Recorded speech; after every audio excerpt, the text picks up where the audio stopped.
பாரத தேவியின் மணிக்கொடி பாரி பக்தியுடன் இதை வணங்குவாரி. பாரத தேவியின் மணிக்கொடி பாரி பக்தியுடன் இதை வணங்குவாரி.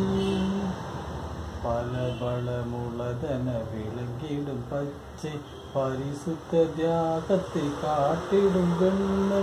பல பல முளதன விளங்கிடும் பச்சை பரிசுத்த தியாகத்தை காட்டிடும் வெண்ணை.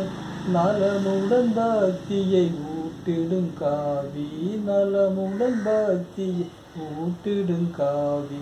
நடுநிலை பண்பினை விளக்கிடும் பாரத தேவியின் மணிக்கொடி பாரி பக்தியுடன் இதை வணங்குவாரி.